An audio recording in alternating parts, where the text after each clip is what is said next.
Yes, എല്ലാവർക്കും സുസ്വാഗതം. ഈ തുള്ളിച്ചാടി പോകുന്നതാണ് എൻ്റെ മോള്. പേര് ആദ്യ, മോൻ്റെ പേര് അബ്രാം. ഞങ്ങൾ ഒരുമിച്ച് ഒരു യാത്രയിലാണ്. എങ്ങോട്ടാണെന്നറിയാവോ? മലേഷ്യ. വാ, നമുക്ക് എല്ലാവർക്കും ഒന്ന് പോയിട്ട് വരാം. ഇന്ത്യൻ പാസ്പോർട്ട് ഹോൾഡർ ആയിട്ടുള്ള എല്ലാവർക്കും മലേഷ്യ കാണാൻ എളുപ്പമാണ്. അവിടെ വിസ ഓൺ അറൈവലാണ്. അപ്പം നമ്മൾ രാത്രി 12 മണിയുടെ ഫ്ലൈറ്റിനാണ് പോയത്. നമ്മൾ അവിടെ എത്തിയപ്പോൾ നമ്മൾ ആദ്യമേ പോയത് ബാട്ടു കേവ്സിലാണ്. ഇന്ത്യൻ പാസ്പോർട്ടും ടിക്കറ്റും ഉണ്ടെങ്കിൽ നമുക്ക് സിമ്പിളായിട്ട് മലേഷ്യ പോയിട്ട് വരാം. വളരെ കോസ്റ്റ് എഫക്റ്റീവ് ആയിട്ടുള്ള ഒരു ടൂറിസ്റ്റ് ഡെസ്റ്റിനേഷനാണ് മലേഷ്യ. നമ്മൾ അങ്ങോട്ട് പോയത് എയർ ഏഷ്യയ്ക്കും ഇങ്ങോട്ട് വന്നത് ബത്തിക്ക് എയറിനുമാണ്. ഫ്ലൈറ്റ് ടിക്കറ്റ് മാത്രം ഏകദേശം ഒരു 15-16 രൂപയ്ക്കുള്ളിൽ നിൽക്കും. പിന്നെ അവിടുത്തെ ഹോട്ടലും കാര്യങ്ങളൊക്കെ ഭയങ്കര ചീപ്പാണ്. നമ്മളിപ്പം ആദ്യമേ നമ്മൾ പോയത് നമ്മുടെ ബാട്ടു കേവ്സിലോട്ടാണ്. ഇത് അവിടുത്തെ ഏറ്റവും വലിയൊരു ടൂറിസ്റ്റ് ഡെസ്റ്റിനേഷനാണ്. നമ്മളിവിടെ ചെല്ലുമ്പോൾ നമുക്ക് ആദ്യമേ ഫീൽ ചെയ്യുന്നത് ഇവിടെ നമ്മൾ തമിഴ്നാട്ടിൽ വന്ന പോലത്തെ ഒരു ഫീലിംഗ് ആണ്. എല്ലാവരും തമിഴരായിട്ടുള്ള സഹോദരങ്ങളാണ് ഇവിടെയുള്ള ആൾക്കാരെല്ലാം. പിന്നെ ഒരു മുരുകൻ്റെ വലിയൊരു പ്രതിമയുണ്ട് ഇവിടെ. ഇതിൻ്റെ ഉയരം 42.7 മീറ്ററാണ്. ഇന്ത്യയിലെ തന്നെ ഒരു തമിഴ്നാട്ടിൽ നിന്നുള്ള ഒരു ശില്പിയായ ത്യാഗരാജൻ എന്ന് പറഞ്ഞ ഒരു വ്യക്തിയാണ് ഈ മനോഹരമായ ഈ ശില്പത്തിൻ്റെ നിർമ്മാതാവ്. ഏകദേശം 350 ടൺ സ്റ്റീൽ ഉപയോഗിച്ചിട്ടാണ് ഈ പ്രതിമ നിർമ്മിച്ചിരിക്കുന്നത് എന്നാണ് ഇതിൽ അവകാശപ്പെടുന്നത്. ബാട്ടു കേവ് മലേഷ്യയിലെ ഗോംബാക്ക് ജില്ലയിൽ സ്ഥിതി ചെയ്യുന്ന ഒരു വലിയൊരു ഗുഹയാണ്. 1892 തമ്പിസി അബ്ദുള്ള എന്ന് പറഞ്ഞ ഒരു വ്യക്തിയാണ് ഈ ഗുഹ കണ്ടുപിടിച്ചത്. ഇതിൻ്റെ തൊട്ടു മുമ്പിൽ ഒരു വലിയൊരു അമ്പലമുണ്ട്. ആ അമ്പലത്തിൻ്റെ കാഴ്ചകൾ നമുക്ക് കാണാം. എൻ്റെ മോനും മോളും സ്റ്റെപ്പ് കയറി തുടങ്ങി. അവരങ്ങനെ എൻജോയ് ചെയ്ത് കയറുകയാണ്. വൈഫും കയറുന്നുണ്ട്. അപ്പം ഈ കളർഫുൾ സ്റ്റെപ്പ് ആയതുകൊണ്ട് മോള് പറയുന്ന റെയിൻബോ സ്റ്റെപ്പ് എന്നാണ്. 272 സ്റ്റെപ്പ് ഉണ്ട് കേട്ടോ. അപ്പോൾ അതിൻ്റെ ഡീറ്റെയിൽസിലോട്ട് നമുക്ക് പോവാം. അപ്പോൾ എല്ലാവരും കയറുമ്പോൾ നമ്മളും കയറാൻ തീരുമാനിച്ചു. അപ്പോൾ നമുക്ക് ഒരുമിച്ച് സ്റ്റെപ്പ് കയറാം. എല്ലാ സബ്സ്ക്രൈബേഴ്സിനും സ്വാഗതം. നമുക്ക് ഒരുമിച്ച് കയറാം അല്ലേ? നമ്മൾ ഒന്നാമത്തെ സ്റ്റെപ്പ് നമ്മൾ എടുത്ത് വെച്ച് നമ്മൾ കയറുക. Okay, yes. 272 സ്റ്റെപ്പ് കീഴടക്കാൻ ജിൻഗ വ്ളോഗ്സിന്റെ എല്ലാ സബ്സ്ക്രൈബേഴ്സിനും സ്വാഗതം. Come on.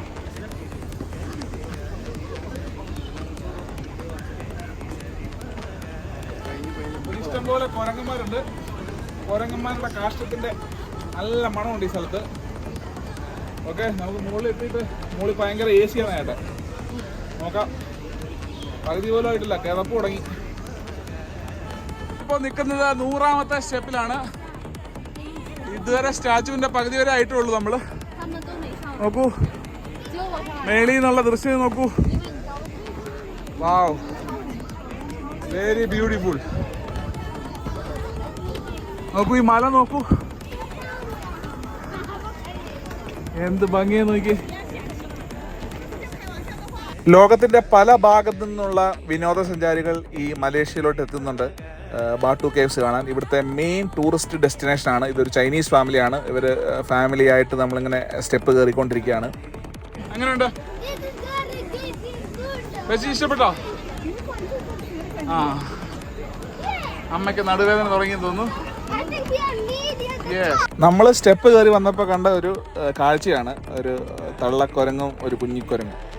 തള്ളക്കുരങ്ങ് കുഞ്ഞിനെ മാറോട് ചേർത്ത് അണച്ച് അതിനെ പരിപാലിക്കുന്ന ഒരു ദൃശ്യം കണ്ണിന് കുളിരണിയിപ്പിക്കുന്നതായതുകൊണ്ട് ഞാൻ അതിൻ്റെ വീഡിയോ എടുത്തു. നിങ്ങൾക്കും അത് കാണുമ്പോൾ സന്തോഷം ഉണ്ടാവും തോന്നുന്നു അല്ലേ? ഓക്കെ, ഇനി വെറും 40 സ്റ്റെപ്പ് കൂടെ കയറി കഴിഞ്ഞാൽ നമ്മൾ അങ്ങ് മേളിലെത്തി. മുകളിൽ നിൽക്കുമ്പോൾ നോക്കൂ, ഇതിൻ്റെ ആ ഭംഗി കണ്ടോ? ചിതൽപുറ്റ് പോലെ, കോറല് പോലെ ഇങ്ങനെ തൂങ്ങി നിൽക്കുക. വലിയ ഗുഹ തൂങ്ങിയാടുന്ന പോലെ എന്ത് മനോഹരമാണ് നോക്കൂ. യെസ്, നമ്മൾ ഏറ്റവും ടോപ്പിൽ തന്നെ എത്തി. മലേഷ്യയുടെ ഭൂപ്രകൃതി കാണും. താഴത്തെ നമ്മുടെ മുരുകൻ്റെ സ്റ്റാച്ചു. സ്റ്റെപ്പ് നമ്മൾ കയറി വന്ന സ്റ്റെപ്പ്.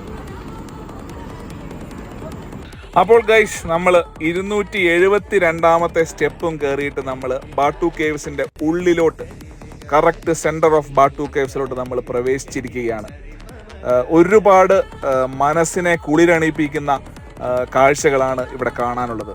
പ്രകൃതിയുടെ ഒരു വലിയ ഒരു രൂപകൽപ്പന. നമ്മൾ വിചാരിക്കും ഇത് വല്ല മണ്ണ് കൊണ്ടോ അല്ലെങ്കിൽ മണൽ കൊണ്ടോ അല്ലെങ്കിൽ മുല്ലപ്പെരിയാർ ഡാം ഉണ്ടാക്കിയ മിശ്രിതം കൊണ്ടോ ഉണ്ടാക്കിയതാണ്. പക്ഷെ അതൊന്നുമല്ല. ഇത് ഒരു പ്രകൃതിയുടെ ഒരു വലിയൊരു കയ്യൊപ്പ് ചാർത്തിയ ഒരു പ്രതിഭാസമാണ് നമ്മുടെ മലേഷ്യയിലുള്ള ബാട്ടു കേവ്സ്.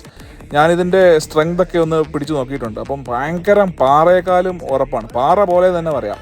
പിന്നെ മേളിൽ നിന്ന് കുറച്ച് ഇങ്ങനെ വെള്ളത്തുള്ളികളൊക്കെ വീഴുന്നത്, അതാണ് അപ്പനും അമ്മയൊക്കെ ഇങ്ങനെ നോക്കിക്കൊണ്ടിരിക്കുന്നത്. വല്ല കുരങ്ങന്മാരും വല്ല ശൂശു വെക്കുന്നതായിരിക്കും, ആർക്കറിയാം. അതൊക്കെ ചിലർ കുടിക്കുന്നുമുണ്ട്. ഉറവേന്ന് വല്ല വീഴുന്ന വെള്ളമായിരിക്കും. കണ്ടോ, ഞാനിത് പിടിച്ചു നോക്കി. ഇത് ഭയങ്കര സ്ട്രോങ് ആയിട്ടുള്ള ഒരു മെറ്റീരിയൽ ആട്ടോ. എനിക്ക് തന്നെ പാറ പോലെ തന്നെ, പാറ തന്നെ. മുകളിൽ കയറി വരുമ്പോൾ ഇതുപോലത്തെ ഷോപ്പുകൾ, സോനിയേഴ്സ് വാങ്ങാനുള്ള സ്ഥലങ്ങൾ, കാര്യങ്ങളെല്ലാം ഉണ്ട് ഇവിടെ. മലേഷ്യയിലെ ഏറ്റവും വലിയൊരു ടൂറിസ്റ്റ് ഡെസ്റ്റിനേഷനാണ് ഇത്.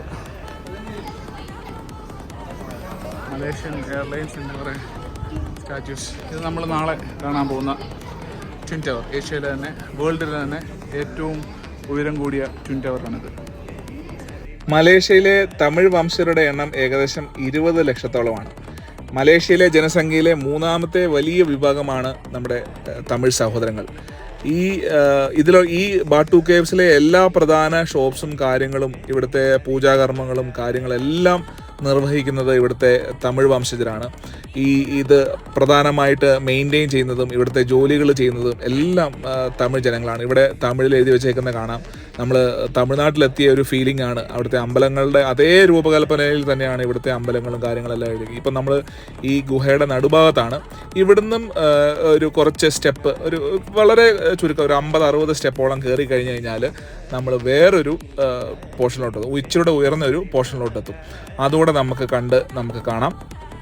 നമ്മുടെ മലേഷ്യയിൽ പ്രധാന ജനവിഭാഗമായിട്ട് അവരുടെ ഏറ്റവും കൂടുതലുള്ള ആൾക്കാർ മലായി, അതായത് മലേഷ്യൻ ജനത. പിന്നീടുള്ളത് ചൈനീസാണ്. പിന്നീടുള്ളതാണ് നമ്മുടെ തമിഴ് വംശജർ. മലേഷ്യയിലെ ആകെ ജനസംഖ്യയുടെ 70% മലായി വംശജരാണ്. 20% ചൈനീസ് വംശജരും 7% തമിഴ് വംശജരുമാണ് ഇവിടെയുള്ളത്. നമ്മളിവിടെയൊക്കെ കാണുമ്പോൾ ഈ മയിലിൻ്റെയൊക്കെ ഈ രൂപകൽപ്പനയും കാര്യങ്ങളൊക്കെ അത് ഇന്ത്യയിൽ നിന്ന് വന്ന ശില്പികളാണ് അതിൻ്റെ രൂപകൽപ്പനകളും കാര്യങ്ങളൊക്കെ ചെയ്തിരിക്കുന്നത്. ഈ ഒരു ചെറിയൊരു സ്റ്റെപ്പ് കൂടെ കയറി കഴിഞ്ഞാൽ വേറൊരു ഈ മലയിൽ തന്നെ കുറേ കാടുകളും മരങ്ങളും ഒക്കെ നിൽക്കുന്ന ഒരു പോർഷൻ കൂടെ ഉണ്ട്. ഇതിവിടുത്തെ ഒരു അമ്പലമാണ്. ഈ അമ്പലത്തിൽ പൂജകളും കാര്യങ്ങളൊക്കെ അനുഷ്ഠിക്കുന്നു. അപ്പം നമുക്ക് ആ ഏരിയയും കൂടെ ഒന്ന് കണ്ടിട്ട് വരാം. പിള്ളേരൊക്കെ മടുത്തുകൊണ്ട് പിള്ളേർ കയറുന്നില്ല. അപ്പം നിങ്ങൾക്ക് വേണ്ടിയിട്ട് നമ്മൾ ആ കാഴ്ചയും കൂടെ നിങ്ങളുടെ മുമ്പിലേക്ക് എത്തിക്കുകയാണ്. ഓക്കെ, ബോറടിക്കുന്നില്ലല്ലോ. ഇതാണ് ഇവിടുത്തെ ഏറ്റവും വലിയൊരു അമ്പലം. ഈ അമ്പലത്തിലെ ഏറ്റവും വലിയ ഉത്സവത്തിൻ്റെ പേരാണ് തൈപ്പൂയം ഉത്സവം. ഏകദേശം 15 ലക്ഷത്തോളം ആൾക്കാരാണ് ഇത് കാണാനായിട്ട്, ഈ ഉത്സവത്തിൽ പങ്കെടുക്കാനായിട്ട് ഇവിടെ എത്തുന്നത്. നമ്മൾ പിള്ളേരൊക്കെ മടുത്തുകൊണ്ട് നമ്മൾ തന്നെ വീണ്ടും അതിലോട്ട് കയറുവാണ്. അപ്പം മുകളിലോട്ട് കയറുമ്പോൾ നമുക്ക് കാണാം ഈ ഗുഹയുടെ ഉള്ളിൽ തന്നെ വേറൊരു ഗുഹ, 2 ഗുഹയാണ്. ഈ ഗുഹയിൽ നമുക്ക് ആകാശം വ്യക്തമായിട്ട് നമുക്ക് കാണാൻ പറ്റും. അതുകൂടാതെ അവിടെ മരങ്ങളും കുറച്ച് പച്ചപ്പൊക്കെ കൂടുതലുള്ള ഒരു സ്ഥലമാണ് കേട്ടോ. 1920 കെ തമ്പിപ്പിള്ള എന്ന ഒരു വ്യക്തിയാണ് ഈ ക്ഷേത്രം സ്ഥാപിച്ചത്. ഈ ക്ഷേത്രം സ്ഥിതി ചെയ്യുന്ന ആ ഗുഹയിലോട്ട് വരുന്ന പടികളാണ് ആ റെയിൻബോ പടികൾ. ഏകദേശം 272 പടികൾ കയറിയിട്ട് വേണം ഇവിടെ എത്താൻ. എല്ലാ ഉത്സവത്തിനും, ഈ തൈപ്പൂയ ഉത്സവത്തിന് 15 ലക്ഷത്തിലധികം ആൾക്കാർ ഈ ഉത്സവം കാണാൻ വേണ്ടി ഈ പടികൾ ചവിട്ടി ഈ ക്ഷേത്രത്തിൽ വരാറുണ്ട്.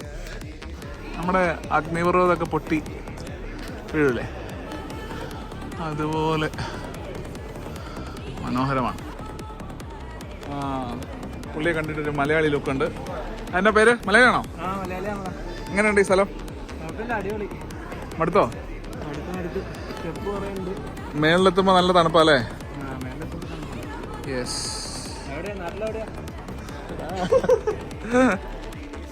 മടുത്തോ? ടോട്ടൽ എത്ര സ്റ്റെപ്പ് ഉണ്ട്? എത്ര സ്റ്റെപ്പ് കയറി?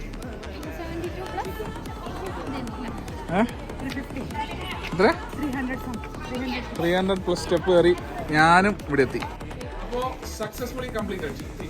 370ഓളം സ്റ്റെപ്പുകൾ കയറി ഞങ്ങൾ ഇവിടെ എത്തി. സ്റ്റെപ്പ് കറക്റ്റ് കണക്ക് വന്നില്ല, ഇറങ്ങി പോകുമ്പോൾ കാൽക്കുലേറ്റ് ചെയ്യാം. അപ്പോൾ നിങ്ങൾക്ക് വേണ്ടി ഈ മനോഹരമായ ദൃശ്യം എടുക്കാൻ സാധിച്ചതിൽ എനിക്ക് ഒരുപാട് സന്തോഷമുണ്ട്. ചിലരൊക്കെ ഇതിൻ്റെ ഭംഗിയൊക്കെ കണ്ടിട്ട് അന്തം വിട്ട് കുന്തം വിഴുങ്ങിയ പോലെ നിൽക്കുകയാണ്. ഈ ഗുഹേൻ്റെ ഉള്ളിലെ എയറിൻ്റെ ക്വാളിറ്റി സൂപ്പറാട്ടോ. അപ്പോൾ നമ്മൾ ബാക്കു കേവ്സിൻ്റെ ഏറ്റവും അവസാന നിമിഷങ്ങളിലോട്ട് എത്തിയിരിക്കുന്നു. ഇതാണ് സംഭവം. Full 360 degree view. നിങ്ങൾക്ക് വേണ്ടി കാണിക്കുന്നു ജിൻക വ്ളോഗ്സ്. അപ്പോൾ നമ്മൾ സ്റ്റെപ്പ് ഇറങ്ങുവാണ്. സ്റ്റെപ്പ് ഇറങ്ങി കഴിയുമ്പോൾ കാണുന്ന കാഴ്ച, താഴോട്ട് നല്ല ചൂടുണ്ട്, മേളിൽ നല്ല എയർ കണ്ടീഷൻ സെറ്റപ്പ്. ഓക്കെ, വേറെ ആൾ നമ്മളെ ഹായ് പറഞ്ഞേ. ഹായ് ഹായ് പറടാ. Hi hi hi. അങ്ങനെ നമ്മൾ താഴെ എത്തി. നല്ല ചൂടാണ്, പൊരിഞ്ഞ വെയിൽ, നല്ല ചൂടുണ്ട്. അപ്പോൾ നമ്മളൊരു വിശന്നിട്ട് കുടൽ കരിയുന്നുണ്ട്. ആ മണം നിങ്ങൾക്ക് കേൾക്കാൻ തോന്നും. അപ്പം ഞങ്ങൾ പയ്യെ ഇറങ്ങുവാണ്. അപ്പോൾ നമ്മുടെ വണ്ടി പാർക്ക് ചെയ്ത സ്ഥലത്തോട്ട് പോകുന്ന നേരത്ത് കണ്ടൊരു കാഴ്ചയാണ് അതിമനോഹരമായ കാഴ്ച. ഈ മരത്തിൽ മൊത്തം പ്രാവുകൾ, എല്ലാ ശിഖരത്തിലും. അപ്പം ഇതുപോലത്തെയുള്ള മനോഹരമായ കാഴ്ചകൾ കാണാനാണെങ്കിൽ നമ്മുടെ ജിൻക വ്ളോഗ്സ് എല്ലാവരും കാണണം കേട്ടോ. എല്ലാവർക്കും പറഞ്ഞൊക്കെ കൊടുക്കണം. അപ്പം thanks for watching. God bless you all. Bye bye. Take care.